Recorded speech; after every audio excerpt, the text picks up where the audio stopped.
Welcome to Worship Artistry. I'm Nick. We're going to be looking at some more EG2 stuff today, but maybe this will transition you into some EG1 lead guitar kind of realm today.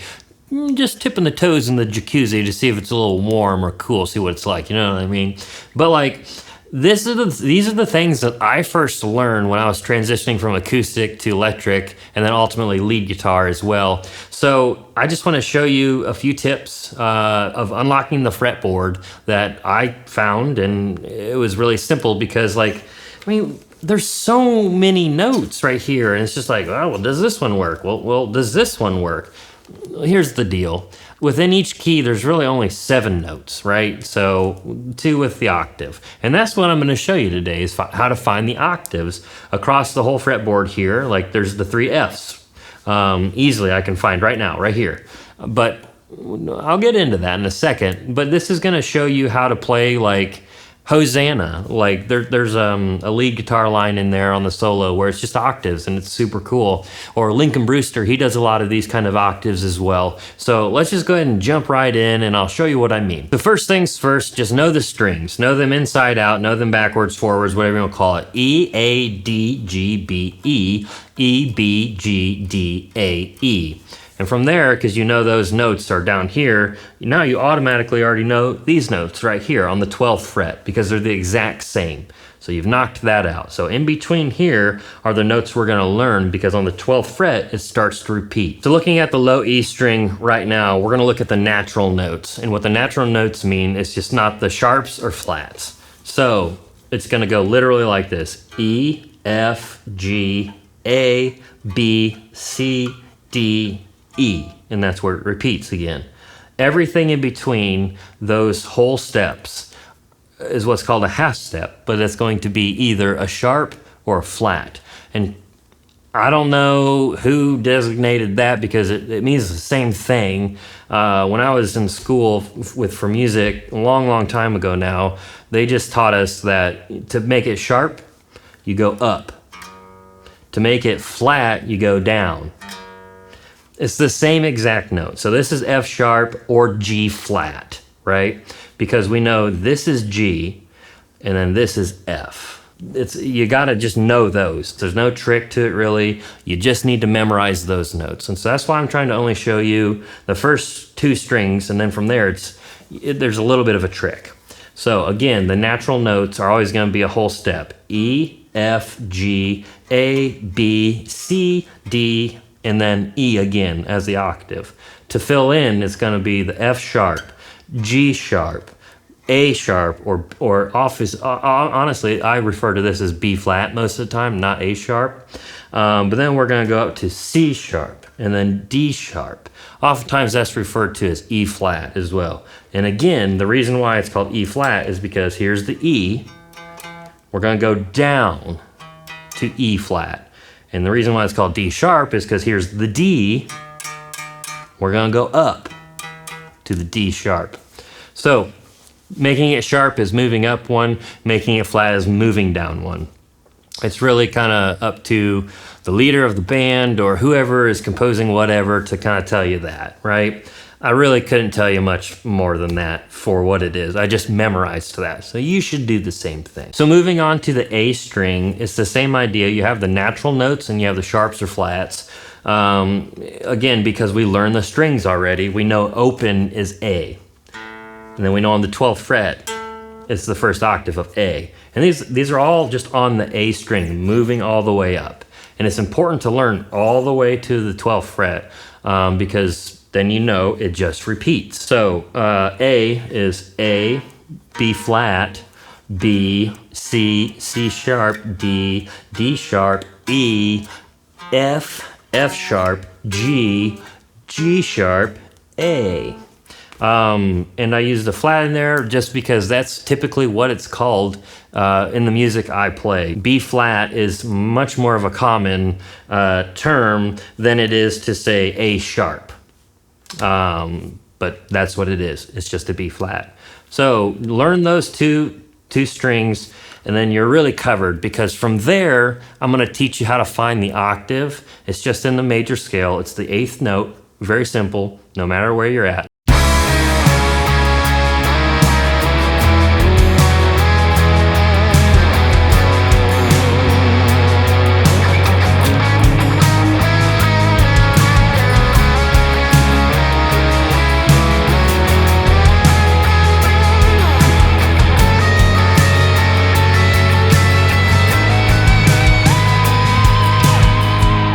So on the low E string, to find the F octave, it is 1, 2, 3, 4, 5, 6, 7, 8. It's the 8th note in the scale, which is an F. So if you already know your power chords, just take away that 5th, and it's just this one, and then this one. It's that, and that's up the neck.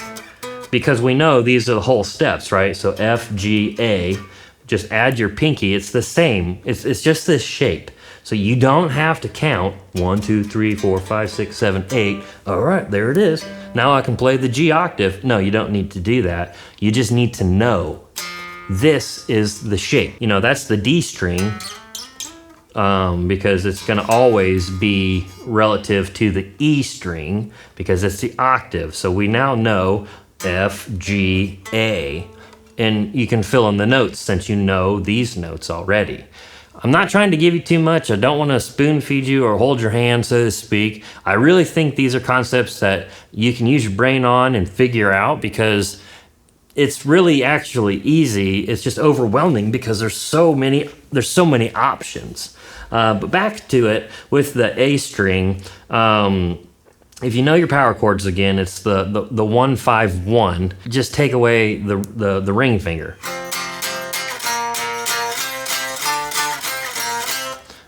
It's as simple as that. But you know the notes because you learned the notes.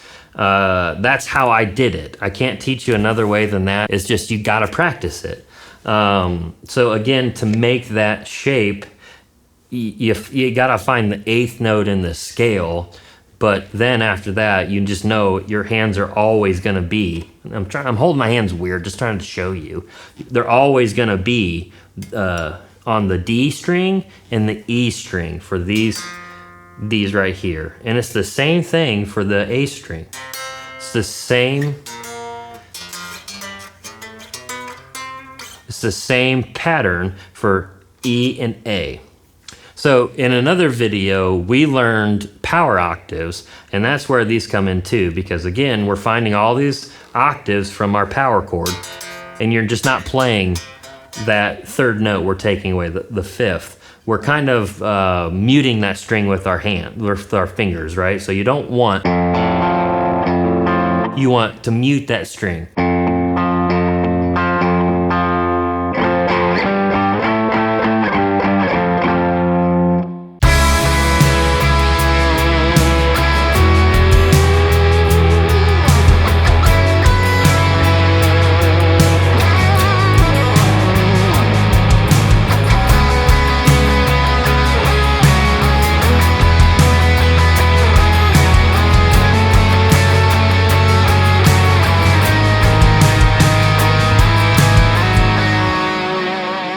Since we have found this octave, we're on F, we know because the power octave is here. Just like the power chord, we're gonna take away the 5th. So remove your ring finger in this pattern, and it's always gonna be right here, these octaves. It's always gonna be this shape. It's always gonna be 2 apart, and it's always gonna be on the D and G string for this shape. The other shape was always going to be like here on the A and G strings, and then the E and D strings. So because we know these octaves, we know all the notes up and down the fret. You just need to use your brain to fill it in. And it's the same thing here. So because we know this F octave, we know that a whole step up, and again, we're maintaining this shape with the 2 open frets in between. That's how I view it. We're not playing those frets. We are trying to mute. You know, we only want the octave. No other notes for that. So moving from F to G, it's the same shape again, and we already know that these notes are F and G because of these notes. It's really that simple. Just know your octaves, and now you already know all the notes up to your B string, really.